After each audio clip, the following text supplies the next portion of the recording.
संसार जो है ना बहुत बड़ा भवसागर है, और ये रोग जो है ना, मैं हूं मैं हूं मैं कुछ हूं, ये भवरोग बहुत बड़ा भवरोग है। अगर एक पल के लिए, एक पलक झपकाने का समय जो होता है ना, निमिष मात्र, अगर एक क्षण के लिए आपने इनका सहारा छोड़ दिया ना, फिर कहीं भी कहीं भी कहीं भी किनारा नहीं है। और इसी प्रकार रात दिन अपने इष्ट के चरणों में प्रणाम कीजिएगा पूरे हृदय से। कहते हैं कि जब हनुमान जी महाराज को बोला गया कि सीता मैया की खोज करके लाओ, और हनुमान जी को ही देखिए, हनुमान जी के साथ बहुत बड़े सब सभ्य थे वानर सेना के, उनको भी बोला गया था कि आप सभी अलग अलग दिशाओं में जाओ और माता सीता की खोज करके आओ। आप सभी को 1 महीने की अवधि दी जाती है, 1 महीना यानी 30 दिन में आप आओ और आकर के माँ सीता की सुध लेके आना, खबर लेके आना। माँ सिया जनक की दुलारी, जिसको रावण हर करके लेके गया है, वो कहाँ पे है, उनकी खबर ले आना। हाँ, और जब हनुमान जी को बोला गया, तब हनुमान जी को देखिए, कोई किसी को कैसे प्यारा हो सकता है ना। जैसे हमारा परिवार है, तो हमारे परिवार में अगर हम किसी को प्यार से अपने काबू में करना चाहे तो कैसे करेंगे। हमारे जो धर्म ग्रंथ है ना, वो बहुत महान है। आप याद करिएगा, सनातन धर्म के जैसा कोई धर्म हो नहीं सकता, ना हुआ ना होगा। और हमारे धर्म के जो ग्रंथ है, वो ग्रंथों में बताया गया, कोई कहेगा आपके हिंदू धर्म में बानर आता है, रीछ आता है, और क्या क्या नहीं आता। हाँ, नाग देवता आते हैं, नदी आती है, पशु आते हैं, पक्षी आते हैं। तो हम यही कहेंगे महाराज, हमारा जो हिंदू धर्म है, हमारा जो सनातन धर्म है, वो बताता है कि छोटे से छोटे जीव की भी सम्मान करो, छोटे से छोटे जीव की भी मर्यादा का पालन करो। उसकी जरूरत कभी ना कभी पड़ सकती है। किसी का भी अपमान कभी मत करो, सबका मान सम्मान करो। हाँ, हनुमान जी को रामचंद्र जी ने बुलाया है। सब तो गए हैं सीता मैया की खोज में, अलग अलग दिशा में गए हैं, लेकिन हनुमान जी को बुलाया है। हनुमान जी के सर पे राम जी ने अपना वरद हस्त रखा है, आशीर्वाद दिया है और कहा है, हे कपिश्रेष्ठ, आप जाइए और जा करके माँ सीता की, आपकी माता की शोध करके लेके आइए। और देखिए, आपको एक मुद्रिका देता हूं, और ये मुद्रिका लेकर के जाइएगा। अगर आपकी माता मिल जाए, सिया मिल जाए, तो ये मुद्रिका, क्योंकि माता कैसे समझेगी, वो तो वहां दैत्यों की मायावी नगरी में होगी, वो उनको पता है राम जी को। हाँ, लेकिन हनुमान जी की मान बढ़ाने के लिए, हनुमान जी का सम्मान बढ़ाने के लिए रामचंद्र जी ये माया रच रहे हैं, अंगूठी दे रहे हैं। कहते हैं, हनुमान जी जाओ, ये मुद्रिका लेकर के जाओ, और जा करके अगर आपकी माता मिल जाए, अगर सिया कहीं मिल जाए ना, तो सिया सुकुमारी को कहिएगा। क्या कहना है, आप ऐसे बातें करोगे ना, तो बातों में सीता जी नहीं आएगी, उसे शंका होगी कि सही में अगर ये बानर है तो रामचंद्र जी का दूत है क्या, तो क्या करना होगा। तो राम जी ने कहा है, आप जाइए, जय हो जय हो, आप जा करके सीता जी को ये मुद्रिका दीजिएगा, और मुद्रिका देने के बाद क्या करना है, आप कहना, मेरे राम जी करुणा सागर करुणा सिंधु ने कहा है, कृपा निधान ने कहा है कि आपकी सुध देने के बाद वो आपको स्वयं लेने आएंगे। हाँ, ये शब्द कहा है राम जी ने बार बार हनुमान जी से कि जा करके सियाजू से कहिएगा, क्या कहिएगा कि कृपा निधान आपको स्वयं लेने आएंगे। हाँ, क्यों कि जब राम जी और सीता जी अपने कक्ष में रहते थे, जब अंतर महल में रहते थे अपने कक्ष में, तब इनका जो अपनी भाषा में बोलते हैं वैसा ये कोड वर्ड है। पति पत्नी अगर बात करें तो दोनों की बातों का ये महत्व है। ये एक रहस्य है कि राम जी को मां सीता जब अकेले में रहती थी तो क्या कहती थी? कृपा निधान। मां सीता कहती थी कृपा निधान। और इसीलिए हनुमान जी को राम जी ने कहा है जा करके अगर आप ये अंगूठी दोगे, मां सीता आपकी माता अगर आपको ना माने, पहचाने नहीं कि आप राम के दूत हो, तो फिर आप बोलिएगा कि कृपा निधान ने ये अंगूठी आपको भिजवाई है और ये संदेश दिया है। तब जाकर के सीता जी आपको पहचान लेगी, आपको मान लेगी कि आप राम दूत है, स्वयं राम जी ने आपको भेजा है। तो आइए, जो सीता जी की शोध करके लाए थे वैसे हनुमान जी महाराज के चरणों में जाते हैं और हनुमान जी महाराज के चरणों में अपना प्रणाम करके कहते हैं कि बाबा, श्याम बाबा तक पहुंचाने वाले तो आप ही हो। पहले आपको नमस्कार करते हैं, फिर आप हमारा संदेश जाके बाबा को पहुंचाइए और कहिए कि हम बहुत समय से प्रतीक्षा कर रहे हैं आपकी कृपा की।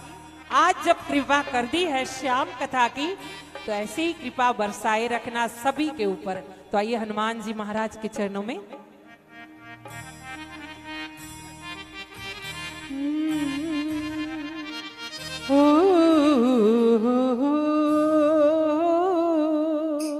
जिनको भी जितना भजन आता है तालियों की सेवा और साथ में गाना। ओ झालर शंख नगाड़ा, ओ थारे झांझ नगाड़ा, ओ थारे झांझ नगाड़ा, बाजे रे साला सर रे मंदिर में हनुमान विराजे रे।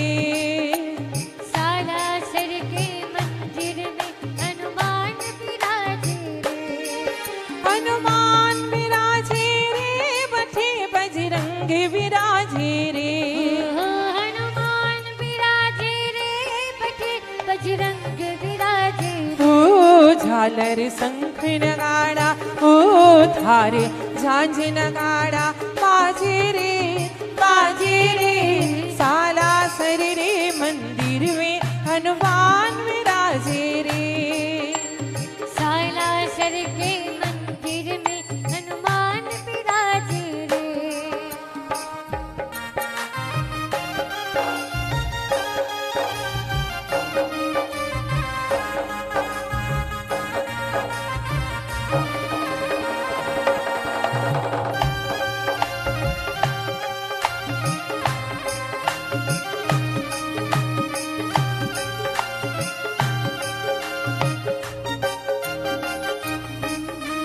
भारत राजस्थान में जी साला सर के धाम। भारत राजस्थान में साला सर के धाम।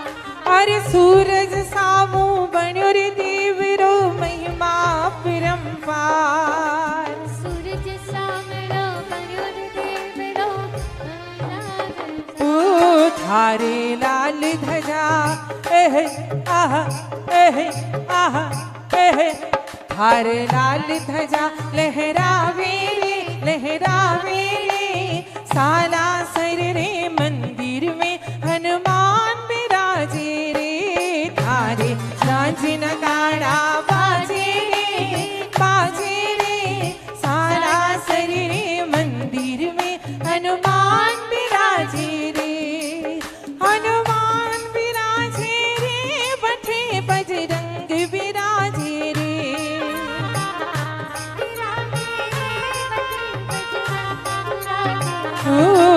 थारे झांझ नगाड़ा बाजे रे सालासर रे मंदिर में हनुमान विराजे रे थारे झांझ नगाड़ा बाजे रे सालासर के हनुमान विराजे बोले हनुमान जी महाराज की।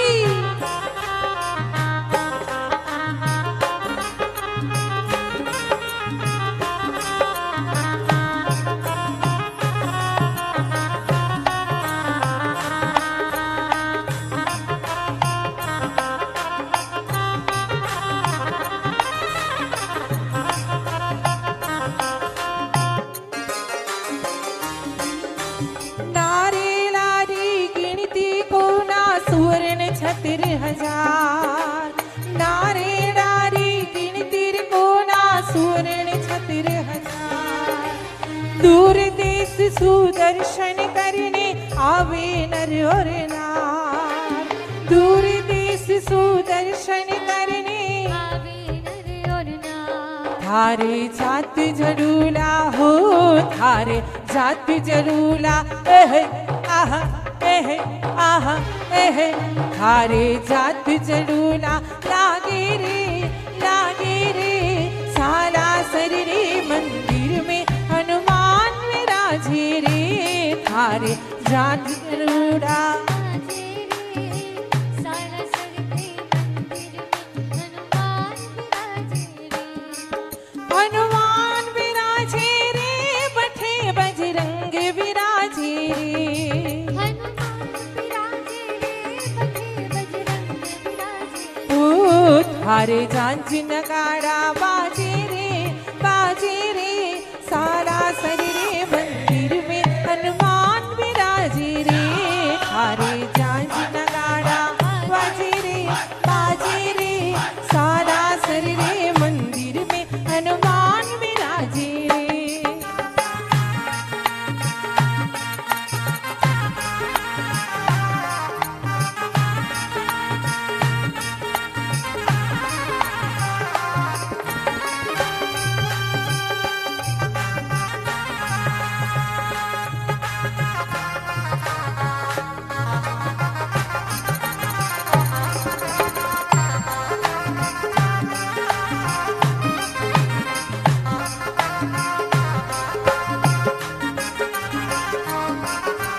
चैत सुदी पूनम रो मेलो भीड़ लगे अति भारी चैत सुदी पूनम रो मेरो भीड़ लगे अति भारी अरे नर नारी थारा दर्शन करने आवे बारी बारी नर नारी थारा दर्शन करने आवे बारी अरे बाबो आहा बाबो अटक्या काम बनावे रे सालासर रे मंदिर में हनुमान विराजे रे थारे झांझ नगाड़ा बाजे रे सालासर रे मंदिर में हनुमान विराजे रे बठे बजरंग विराजे रे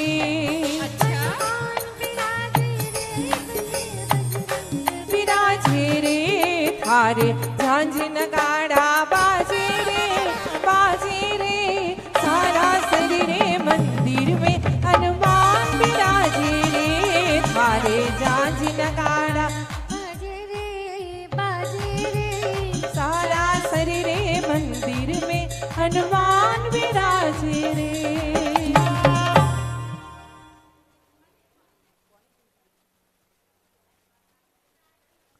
बोली हनुमान जी महाराज की जय।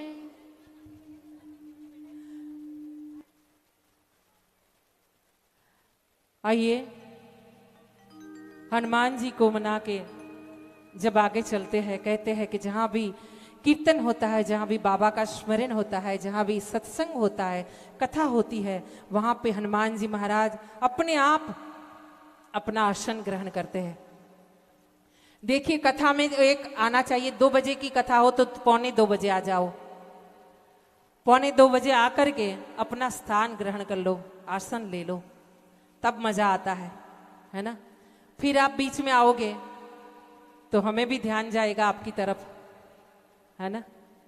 तो 3 दिन की कथा है बाबा श्याम की, और 1 दिन तो निकल रहा है अपने हाथ से, तो बाकी के 2 दिन है। कल से हो सके तो खाना पीना सब व्यवस्था से करके थोड़ा आराम भी करके आ जाइए, जिससे क्या होगा, यहाँ पे झपकी नहीं आएगी, है ना। वरना क्या होता है, कथा में झपकी ज्यादा आती है, और हमारे जैसे को जब नजर पड़ती है ना कथा करते करते कि हाँ वो बहन को झपकी आ रही है, तब हम यहाँ से क्या कहते हैं पता है, कि जब कथा में भगत सब भगवान का नाम लेते हैं, ताली की सेवा करते हैं, अगर किसी को झपकी आती है ना, तब हम कहते हैं कि जो कथा का मंडप रहता है ना, उससे बाहर दूर दूर जहां तक हमारी आवाज जाती है, भगवान का नाम जाता है, वहां तक तो सब शुद्ध रहता है, लेकिन उसके बाद की जो जगह होती है, जो स्थान होता है, वहां पे कोई प्रेतात्मा हो सकता है, और वो प्रेतात्मा अगर कहे कि मुझे भी कथा सुननी है, तो हम फिर क्या कहेंगे कि अगर कोई झपकी, कोई नींद ले रहा है कथा में बैठ करके, थोड़ी सी नींद निकाल रहा है ना, तो जाकर के उनकी गोद में बैठ जाओ भाई, है ना। तो अगर आपको झपकी लेनी है और बातें करनी है, तो ये बात आपको मंजूर रखनी होगी कि अगर आप बातें करोगी, ऐसे बातें बहनें ज्यादा ही करती है, लेकिन फिर भी एक बात बता देते हैं कि अगर आपको बातें करनी होगी ना, तो ये हमारी शर्त रहेगी कि अगर कोई प्रेतात्मा, कोई अशुद्ध आत्मा बाहर रहेगा और उसकी इच्छा होगी कथा सुनने की, तो आपकी गोद में बैठ सकती है वो। अब आप जानो, हाँ।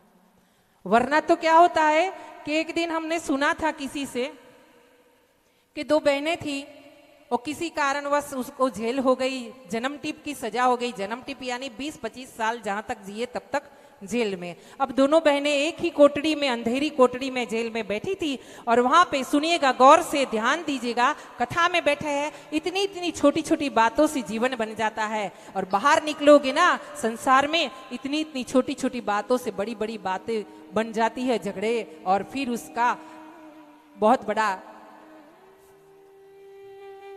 गलत हो जाता है ना। तो क्या हुआ कि 2 बहनें थी, उनको अंधेरी कोठड़ी में बिठाया गया, जेल में रखा गया, दोनों को साथ में, दोनों की दोस्ती और पक्की हो गई। दोनों रात दिन कुछ काम करे ना करे, पर बातें जरूर करे। निकलते निकलते निकलते निकलते उनकी जिंदगी के 15 साल चले गए, और बाल सफेद हो गए। तब जाकर के जेलर को दया आई, उनको लगा कि ये बहनें अच्छी है, ऐसे कोई उपद्रव नहीं किया है, जेल में रहकर के कोई गलत काम नहीं किया है, झगड़ा वगैरह। उन्होंने उनकी सजा माफ कर दी, और दोनों को एक दिन जेल से बाहर छुट्टी दे दी गई। उनकी सजा माफ करने के बाद जब दोनों बड़ी जेल के ऐसे बड़े गेट पे खड़ी हो गई ना, तो दोनों बहनें क्या की पता है, सुनिएगा। दोनों बहनों ने जेल से बाहर आई, अपना अपना थैला सामान साइड पे रखा, दोनों एक दूसरे को गले मिली, और गले मिलकर के रोने लगी। अरे बहन, तू चली जाएगी, अब तुझको कितने दिनों के बाद कहाँ मिलूंगी, कैसे मिलूंगी, क्या पता भगवान कब मिलाएगा। यहाँ पे थी, दोनों रोटी खाती थी, बातें करती थी, अपनी तो अच्छी कटती थी। उनको छूटने का आनंद नहीं है कि जेल से निकल रही है, छुट्टी मिल रही है, लेकिन बिछड़ने का दर्द है। हाँ, दोस्ती वो तो ऐसी। और वहां से बिछड़ते बिछड़ते दोनों एक दूसरे के गले मिल रही है, और फिर क्या कह रही है पता है, दोनों हाथ में हाथ दे के ताली मारते हुए एक दूसरे को वचन दे रही है कि एक काम करेंगे दीदी, आप है ना मेरे घर पे आना, बाकी की जो बातें जेल में 15 साल की थी ना, बाकी की जो बातें रहेगी है ना, वो अपने घर पे करेंगे मिल करके। हाँ, अभी और बातें रह गई है ना।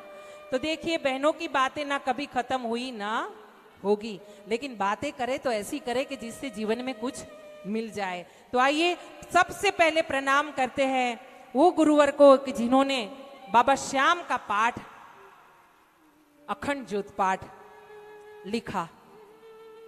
श्री चंद्रशेखर जी महाराज शर्मा जी, उनके चरणों में प्रणाम करते हैं। और एक हमारे ध्यान में एक बहुत बड़ी बात आई है कि मारवाड़ी समाज में कहीं भी देखोगे ना, भजन भजन भजन भजन चलेगा।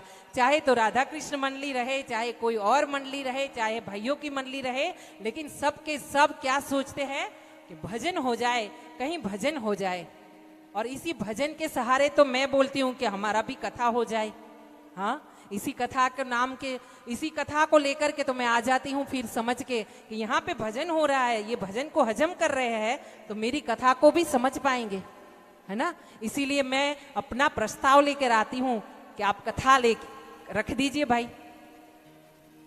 तो भजन और भजनों के माध्यम से भगवान को, बाबा श्याम को, कलयुग के अवतारी देव को, जो स्वयं प्रकट है, वैसे देव को भजन के माध्यम से कोई कोई गुणी जनों ने ऐसा सरल बना दिया कि छोटे छोटे बच्चे, देखिएगा श्याम मंदिर पे आइए, वीआईपी रोड पे अपने वेसु में, सूरत में, आप देखिए श्याम मंदिर को 11 के दिन बच्चे रहेंगे ना, 5-5 साल के, 10-10 साल के, वो बाबा की भजन ऐसे ही मुंह से गाते जाते हैं, मस्ती में गाते हैं। हाँ, अब छोटा बच्चा और वो भी भक्ति करे, वो भी भजन गाए, और इतना बढ़िया ये कलयुग में हो रहा है। कहाँ? मारवाड़ी समाज में। एक बार जोरदार जयकार हो जाए अपने समाज के लिए। जय हो राजस्थान की धरती को, जय हो, नमन हो, प्रणाम हो, वंदन हो। मारवाड़ी समाज को वंदन हो, राजस्थान के समाज को, कि जिन्होंने अपने समाज को सिखाया क्या, कि पल्लू, सर से पल्लू ना उतरने पाए, हाँ, भजन न कम होने पाए। और ऐसे ही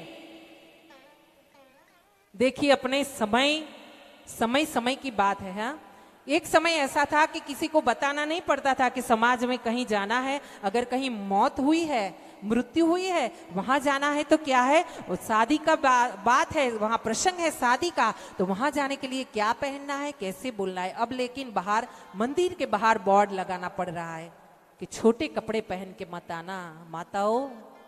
हाँ, भाइयों को तो ऐसी चिंता नहीं है ज्यादा, क्योंकि भाइयों को ज्यादा समझाने की जरूरत नहीं होती है। लेकिन स्तंभ, धर्म का स्तंभ किसके ऊपर है? माताओं के ऊपर है, हम सब के ऊपर ज्यादा उसकी जिम्मेदारी है।